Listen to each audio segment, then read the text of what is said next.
एक बार एक राजा ने अपने दरबार में एक प्रश्न पूछा। ऐसा कौन सा कुआं है जिसमें गिरकर आदमी बाहर नहीं निकल सकता? कोर्ट में कोई जवाब नहीं दे सका। अंत में राजा ने शाही पुजारी से इस प्रश्न का उत्तर 7 दिनों में देने को कहा। शाही पुजारी बहुत मेहनत से थक गया, लेकिन फिर भी वो कोई जवाब नहीं सोच सका। इसलिए पुजारी जंगल की ओर चलने लगा। वहाँ 6 दिन बीत गए। उसकी भेंट एक चरवाहे से हुई। चरवाहे ने उसे पहचान लिया और ये कहते हुए उसका अभिवादन किया, आप राजपुरोहित हैं ना? आप इतने चिंतित क्यों दिख रहे हैं? आपके चेहरे पर इतनी उदासी क्यों है? ये चरवाहा मेरी मदद कैसे कर सकता है?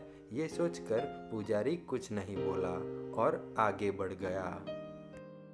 इस पर चरवाहे ने फिर पुजारी से उसके दुख का कारण पूछा और कहा, कृपया मुझे बताएं कि आपको क्या परेशान कर रहा है। मेरे पास आपके प्रश्न का उत्तर हो सकता है।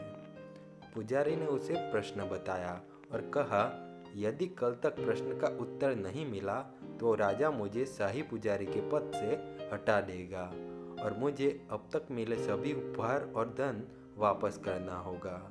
चरवाहे ने कहा, मेरे पास एक रत्न है। इस रत्न से आप कितना भी सोना बना सकते हैं और तब तुम्हारे पास किसी भी राजा से अधिक धन होगा। लेकिन इससे पहले कि मैं आपको वो रत्न दूं, मेरी एक शर्त है। तुम्हें मेरा शिष्य बनना होगा। पहले शाही पुजारी ने सोचा, मैं कैसे एक शाही पुजारी एक चरवाहे का शिष्य बन सकता हूँ। लेकिन फिर कुछ देर सोचने के बाद वो शिष्य बनने के लिए तैयार हो गए। अब चरवाहे ने कहा, पहले आपको भेड़ का दूध पीना होगा और उसके बाद ही आप शिष्य बन सकते हैं। इस पर राजपुरोहित ने उत्तर दिया, लेकिन यदि कोई ब्राह्मण भेड़ का दूध पिएगा तो उसकी बुद्धि समाप्त हो जाएगी। मैं वो दूध नहीं पीऊंगा। चरवाहे ने उत्तर दिया, तो मैं तुम्हें वो रत्न नहीं दे सकता। इस पर पुजारी ने कहा, ठीक है, मैं वो दूध पीने के लिए तैयार हूँ। चरवाहे ने कहा, पहले मैं दूध का एक घूंट लूंगा, फिर तुम्हें वही दूध पीना होगा। पुजारी ने क्रोधित होकर कहा, मैं बचा हुआ दूध क्यों पीऊंगा?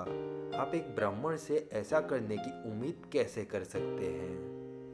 चरवाहे ने कहा, ठीक है, तो आप जा सकते हैं। पुजारी ने सोचा और कहा, ठीक है, मैं वो दूध पीने के लिए तैयार हूँ। तो चरवाहे ने कहा, आपने शिकायत की, अब आपको उस दूध को पीना है जिसे कुत्ते ने पहले ही चाट लिया था और फिर मृत मानव की खोपड़ी में डाल दिया। आपको मरे हुए आदमी की खोपड़ी से वो दूध पीना है, तभी आप रत्न को प्राप्त कर सकते हैं, नहीं तो अपने रास्ते चलो। पुजारी चौंक गया, लेकिन बहुत सोचने के बाद उसने कहा, ये बहुत मुश्किल है, लेकिन मैं तैयार हूँ। इस पर चरवाहा मुस्कुराया और कहा, ये तुम्हारा जवाब है। उस मणि को पाने के लालच में तुमने जो कुछ भी करने के लिए कहा था, तुम मान गए। ये लालच का कुआं है जिसमें एक आदमी गिरता रहता है और कभी बाहर नहीं आता। हम भी लालच में आकर भौतिक चीज़ों के पीछे भागते रहते हैं और अपने मन की शांति खो देते हैं।